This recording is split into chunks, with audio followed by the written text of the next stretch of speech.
Chapter 6, Africans. Djiboutians are 90% Muslim. They live next to northern Somalia, Ethiopia, and Eritrea. I made it across the border into Somalia to do some coverage of the CB's building projects. During the 2 visits, the only interaction I had was with the starving children, giving them treats from my MREs. In the village outside of Djibouti, we did a story on the local school. I loved how there was a message painted on the side of the building that read, "No rock fights," with a painted image of a kid throwing rocks. It was so fitting, as that was the pastime in my neighborhood, only the weapon of choice was apples. The kids typically all wore donated clothes from the United States, Salvation Army and Goodwill style apparel. They were happy enough and very inquisitive. I was in uniform while our videographer was in civilian attire. They really noticed and acted so. Bunny, the nickname I gave to my broadcaster, was a combat camera troop. Ashley was a very charming person and a hard worker. She had a pink stuffed rabbit at her desk back in the office. Then I noticed that everyone had a stuffed toy of some type also. A squirrel, a monkey, a cow named Eric that I adopted and brought home. Camp Lemonnier is actually the first established U.S. military installation on the continent. So keeping the locals happy was essential. The base is at the southern edge of Djibouti City. After going through several thick layers of security, you finally exit the base, and the first thing waiting is the taxi stand.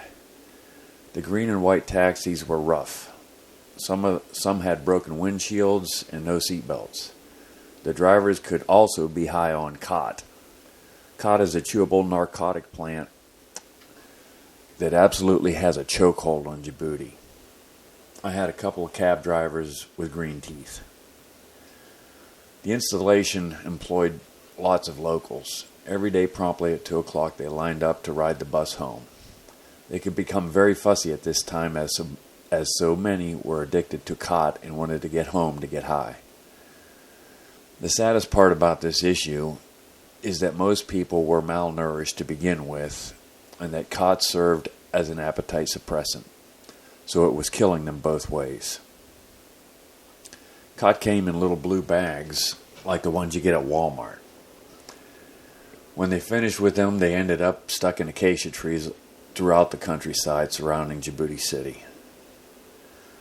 There was a Djiboutian man at the Green Bean coffee shop on base that made me a list of simple things to say in Somali, and told me the story of a Somali woman who was hired to teach Americans the language. She became so frustrated that she quit. The people of the region were small in stature due to the malnourishment. I only saw one gentleman who looked to be a little taller than 6 foot the entire time I was there. The Djiboutians were very friendly, and the tiny country seemed to have potential as long as radical Islam didn't take over. Neighboring Ethiopia was a great influence, as they are 50% Christian. I always thought of the story of the Ethiopian eunuch in the book of Acts. Philip is taken by the Holy Spirit to meet a highly placed Ethiopian court official who is reading Isaiah on the way home from Jerusalem. The Ethiopian asks for and receives baptism as a believer in Jesus Christ, God's Messiah promised in Isaiah. This would really take hold when Staff Sergeant Kea and I were asked to go to Ethiopia with an army contingent to visit villages in the southwest region of the country. As I said, Goodwill goes a long way to securing a runway to do operations from. Our goodwill in Ethiopia was to bring mosquito nets to combat malaria. When the rain season came, it brought the ability to grow food, but it also brought death in the form of malaria.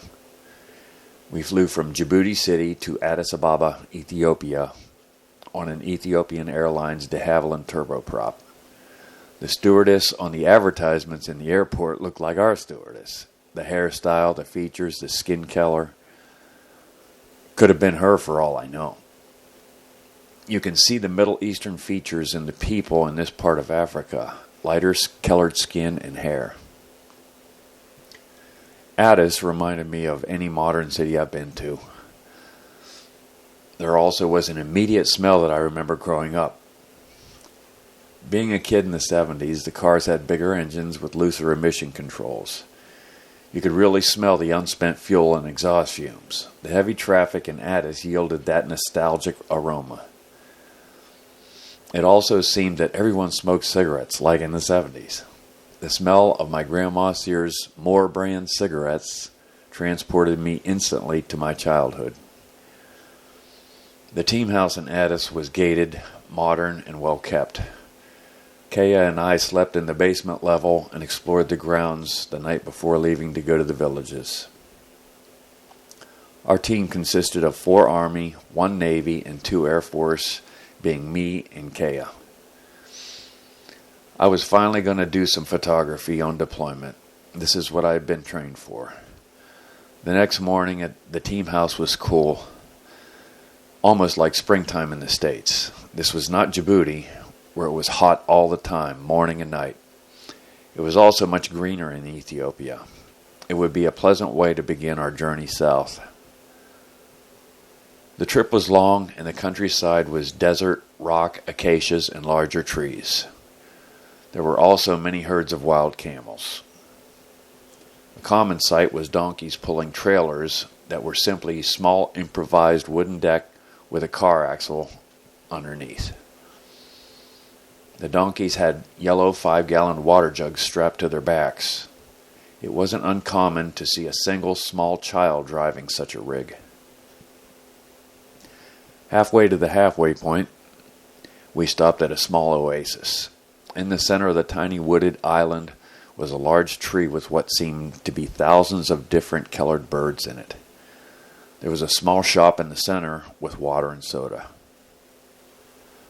Our next stop would be Lake Awasa, where the other team would be staying at the Louis Resort. It was a plush place with many gardens, a cafe, with a very properly dressed waitstaff situated on the banks of the lake. The stop was very welcome, with coffee and food. Kay and I traveled around, snapping pics of the monkeys and the small, colorfully decorated boats sailing the lake. We traveled the final stretch to stay in the small town of Wanego, not far from the villages. The locals invited us to have coffee and popcorn party at the hotel. We grinded our own beans in a bowl with a steel rod and had as much salt added to our coffee as the popcorn. I believe the salt is added for water sanitation purposes. My room had a large gap under the door, and I blocked it with a towel due to my recurring thoughts of snakes visiting me in the night. I also had one of my dental crowns pop off while chewing MRE gum. I quickly reinserted it, as my dentist told me that if this ever happens, the tissue would quickly try to take over the hole. I spent the night dreading the idea of it popping off and choking me to death. The following day, we visited the first village. The houses were made of wood that looked like bamboo and thatch roofs. Again, most people were dressed in Salvation Army-looking donated clothes. The flies gathered around your mouth, and as soon as you brushed them away, they landed again. It was pointless. I took pics of the kids playing volleyball and playing duck, duck, goose. The army troops handed out mosquito nets. The children loved looking at the images that I snapped on the back of my camera, probably seeing their faces for the first time.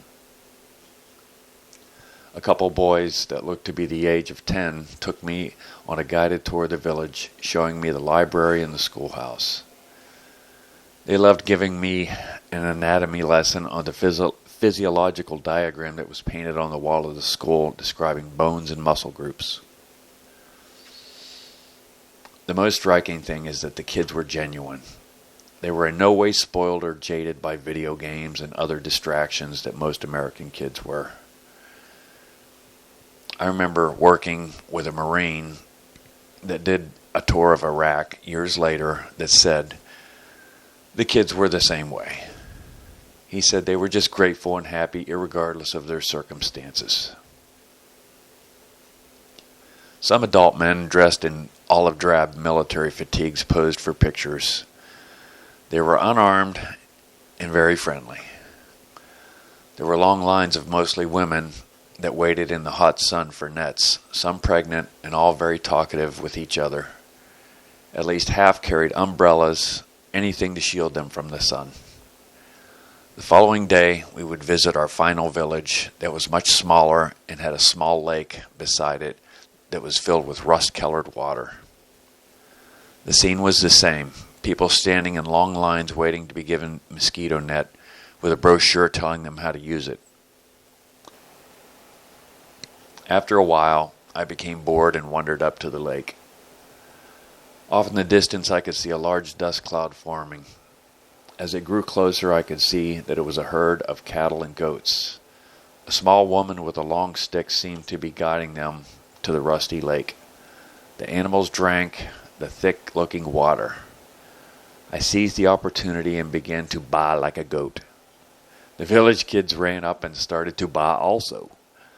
Then the goats arrived to our calls. Everyone was laughing, and I maintained my reputation as the goat whisperer. This name I was given by our team when we were at French Beach in Djibouti, when I called a large flock of goats to my part of the beach. We then started a long trek back to Addis, stopping at Lake Awasa on the way back. The coffee was never so good. I was really worn out. When we returned to Djibouti, Kay would publish his story, and I would edit my pictures, remembering all the shots of Rasta painted vehicles and wild camels. I will remember mostly the hard life that the people lived just to stay alive.